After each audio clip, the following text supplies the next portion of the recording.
Ibu, ibu, sidang yang lain itu harusnya tinggi, rapat yang tinggi itu baru yang masuk. Saya cuci baju.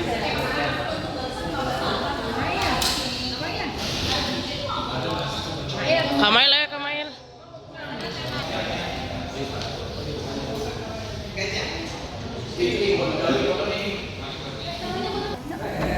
Lalu yang ini deh. Kamail, gimana Kak pembacaan nota pembelaan, nota pledoi hari ini seperti apa? Ya puas, sudah. Saya tadi belibet. Belibetnya kenapa? Panik kah, gugup atau gimana? Nggak ada gugup, nggak ada panik. Ngapain panik ya? Lega ya Kamail ya? Beli pegang ini. Ini kaos gue pegangin. Nggak ada panik, nggak ada gugup. Kita tinggal tunggu tanggal 28 nanti. Oh, tete gue cepet sini dong. Oh, dia pegang. Lega ya Kamail ya? Iya. Bebekas nggak tuh Mail tangannya tuh? Keseringan pakai borgol. Nggak usah, nggak usah. Ini nggak Sambil jalan aja ya Mbak, pelan-pelan aja. Merasa puas juga nggak sih akhirnya sudah di puas karena mungkin ini terlalu lama. Sidang terlalu lama. Aku tuh maksudnya biar kayak apa sih titik endingnya ini seperti apa yang aku pengen tuh. Shh. Mana? Ntar dulu Mbak, nih Nanti, wawancara nanti. dulu Mbak ya. Iya, yang aku tuh nggak suka kalau misalnya sidang tuh nunggunya. Baik Kak. Thank you ya. Aku nggak suka nunggu di di sel monyet itu kan. Udah lama. Kayak tadi datang jam berapa gue? Tadi datang gue jam berapa? Yuda pacarnya Uun. Jam 12:30 ada ceweknya dia Uun. Berarti ini sebagai bentuk kritik kamu juga nggak sih terhadap sidang selanjutnya, kayak ya walaupun sidang mulainya sore datangnya sore aja, itu nggak perlu berarti. Iya pengennya. Iya ada kentut nih. Ada kentut, bobot kentut. Mungkin Mael Apa? tadi juga Niki menyampaikan juga terkait pledoinya, dia juga mengatakan kalau misalnya dia beranggapan kalau jaksa ada dendam pribadi terhadap beliau. Kalau tadi sehingga tuntutannya itu adalah tuntutan pribadi gitu, kesalahan pribadi. Kesalahan pribadi. Mungkin gimana? kalau menurut aku sama sih sebenarnya. Tapi kan kamu akrab tuh sama jaksa tuh, tawa ngobrol.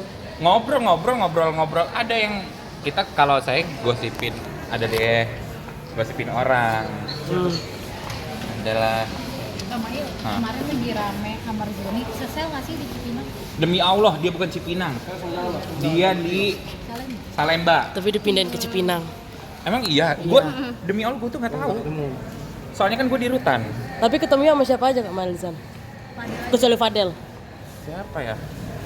Paling terakhir siapa namanya siapa? Faris RM. Berarti agenda minggu depan apa Kak Mael? Minggu besok Ya ya? minggu besok, Senin ya? Besok replik duplik kan? Nah itu persiapannya gimana tuh Kak Mael? Ya intinya Sebentar saya lagi kan nih akan selesai nih. selesai. Jadi kalau misalnya kalau saya emang harus tinggal di Cipinang ya saya jalanin. Kalau bebas ya alhamdulillah gitu. Kita ini aja hatinya hakim yang mulia yang terhormat. Kak, Tapi harapan kamu- dirimu sendiri apa Ya. nih Kamail? Harapan saya Udah stop dulu Kak Mael, satu pertanyaan lagi. harapan saya itu yang terbaik aja, yang mudah-mudahan yang mulia yang terhormat bisa melihat semua kebenaran yang ada. Yang soalnya kan banyak yang dari JPU itu mengatakan itu tidak ada di dakwaan semua. Oke. Tapi Kak Mael, yang pledoi yang kamu bacain tadi itu sudah dibongkar semua belum saat persidangan dari awal sampai sekarang? Belum. Berarti ada yang fakta-fakta baru di dalam pledoi Ada. kamu itu? Ada. Apa Yang aja saya mungkin? keberatan. Yang saya keberatan karena dituntut 7 tahun. Oke. Karena menurut saya, dan saya juga yang saya bingungin juga kenapa awal dari 368 pas di persidangan jadi 369 itu yang saya bingung. Kamail berarti secara tidak langsung sudah terima dan pasrah ya apapun hasil nanti putusan. Ya, kalau saya pasrah. Tapi kalau misalnya buat Nikita, saya berharap dia bisa bebas karena anaknya baru masuk rumah sakit lagi Iya. kan. Tadi si Icat bilang baru kemarin keluar rumah sakit, terus hari ini Masuk tadi lagi. masuk rumah sakit lagi.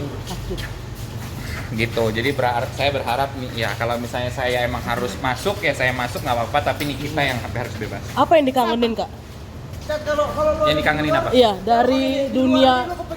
Iya, party kah atau apa? Di luar ini enggak sih, gua cuman kangen sama almarhum, kangen sama Olga aja.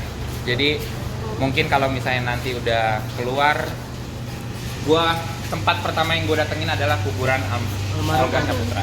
Kak, tanggapan dong si Zize cerai tuh ada pacar baru gimana? Belum kemakan gosip aja. Itu bener nggak pacar barunya tuh? Gua nggak tahu itu. Beneran nggak tahu apa gimana nggak? Ya pekerja silakan. Dengan adanya fakta ini, maka pemberian uang ini karena keikhlasan dari Reza Gladys dan suaminya. Dengan harapan mereka berdua bisa dibantu sama Nikita untuk memperbaiki nama baiknya yang sudah dijelek-jelekan oleh Dr. Samira. Sebab Dr. Samira sering mereview produk-produknya. Hal ini menunjukkan bahwa tidak ada tekanan dan tidak ada ancaman dan tidak ada rasa takut dalam diri Reza Gladys selama berkomunikasi dengan saya. Yang ada hanyalah proses bisnis yang normal yang terjadi atas dasar kesadaran penuh Reza Gladys terbukti mengatakan kepada saya dengan kalimat, nanti bilangin aku lagi, dia kalau bisa 1 tahun. Mana mungkin ada manusia yang merasa terpaksa atau terancam apabila memberikan uang kepada tapi minta dinaikkan kembali setelah tertawa. Bahwa dengan fakta tersebut, maka kesimpulan jaksa penuntut umum dalam surat tuntutannya yang mengatakan Reza Gladys terpaksa memberikan uang 4 miliar kepada saya terbukti merupakan kesimpulan yang bohong. Karena sejak awal dari saya melakukan percakapan dengan Reza Gladys, saya tidak pernah dengar dia mengalami kondisi tekanan atau terpaksa. Perlu Pak Hakim yang mulia ketahui, malah yang menawarkan uang di awal-awal itu Reza, tapi saya menolak. Tapi Reza Gladys sering memaksa saya. Fakta ini sudah terungkap di persidangan dalam rekaman percakapan yang saya jadikan bukti dalam persidangan ini, bahwa lebih lanjut jaksa penuntut umum dalam surat tuntutan mengatakan saya telah meresahkan masyarakat dalam skala nasional. Saya menjadi bingung masyarakat skala nasional mana yang saya resahkan. Sampai saat ini saya belum pernah melihat masyarakat melakukan demo, yang justru sebagian besar masyarakat marah pada Reza Gladys karena bisa meminta banyak fakta. Reza Gladys berpura-pura menjadi korban pada sebenarnya dia bagian dari mafia-mafia skincare yang menjual produk yang tidak berbepom, tidak ada izin BPOM-nya. Justru ini yang meresahkan masyarakat berskala nasional. Tapi anehnya kenapa bisa malah dilindungi majelis hakim yang mulia. Tuntutan JPU tentang pasal 45 ayat 10 huruf A junto 27B ayat 2 Undang-Undang ITE bahwa dalam pasal 45 ayat 10 huruf A junto pasal 27B ayat 2, delik inti dari pasal ini adalah ancaman dan pencemaran atau ancaman akan membuka rahasia. Kalau dikaitkan dengan fakta-fakta terungkap persidangan, maka terbukti tidak ada ancaman dan pencemaran yang saya lakukan kepada Reza Gladys.